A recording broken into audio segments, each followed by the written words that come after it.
সামরিক শাসকের রক্তচক্ষু উপেক্ষা করে ভারত থেকে বিমানবন্দরে জনতার মঞ্চে নামলেন বঙ্গবন্ধু কন্যা। সপরিবারে পিতার মৃত্যুর পর ৬ বছরের নির্বাসনের অবসান। সেদিন লাখো জনতার স্রোত নিজ মাটিতে বরণ করল ফুলেল ভালোবাসায়।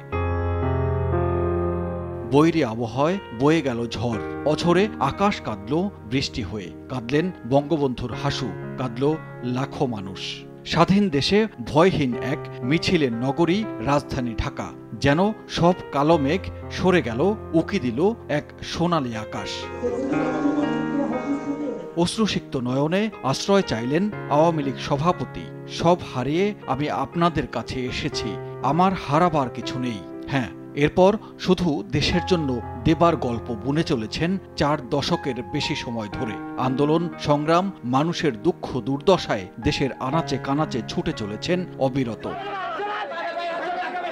২১ বছর পর সরকার গঠন করলেন ১৯৯৬ সালে। ২০০১ থেকে আবারও গণতন্ত্রের নতুন সংগ্রামে মৃত্যুর মুখোমুখি হয়েছেন বারবার, করেছেন কারাভোগ। দমে যাননি, থেমে থাকেননি। ঘুরে দাঁড়িয়ে আবারও সরকার গঠন করলেন ২০০৯ সালে। জাতিকে নতুন স্বপ্ন দেখালেন স্বপ্নকন্যা।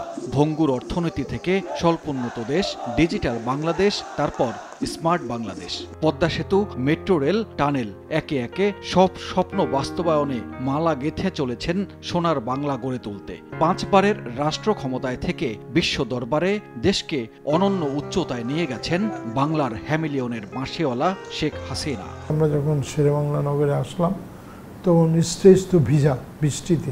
তারপর উনি দাঁড়ালেন, উনি বক্তৃতা দিয়ে যে কথাগুলো বললাম ইনি বললেন। বলার পরে তিনি একটু সেন্সলেসের মতন হয়ে গেলেন। আওয়ামী লীগ সভাপতিকে নিয়ে আমরা ৩২ নম্বরে যাচ্ছিলাম বঙ্গবন্ধুর বাসভবনে। তারা রাস্তাতে কিন্তু এটা আটকে দিয়েছে, নেত্রীকে যেতে দেয়নি। এত বছর দেশ পরিচালনার পর শেখ হাসিনা আন্তর্জাতিক বিশ্বে বাংলাদেশের ভাবমূর্তি অনেক অনেক উজ্জ্বল করেছে। বোন শেখ রেহানা ও ছোট ২ সন্তানকে ভারতে রেখেই এসেছিলেন দেশে। এক হাতে নেতা কর্মীদের নিয়ে দল গুছিয়েছেন। দলের অনেকেই সেদিন ভাবতে পারেননি পিতার মতো এত বলিষ্ঠ নেতৃত্ব গুণে হাল ধরবেন বঙ্গবন্ধু তনয়া।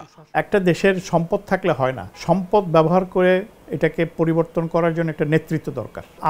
আমরা নিয়ে আমার কোনো সমস্যা নেই, আমলাতন্ত্রও সমস্যা।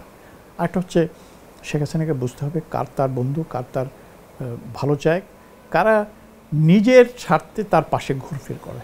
দেশটা দুর্নীতিমুক্ত হোক, দেশটা সুশাসন প্রতিষ্ঠা হোক। প্রত্যাশা আক্ষেপ ঘুচিয়ে সাম্যের বাংলাদেশের রূপকার হবেন প্রধানমন্ত্রী। সোনার বাংলায় এক আশীর্বাদের ইতিহাস হয়ে থাকবে ১৭ই মে ১৯৮১। সাম্বির রূপল, সময় সংবাদ, ঢাকা।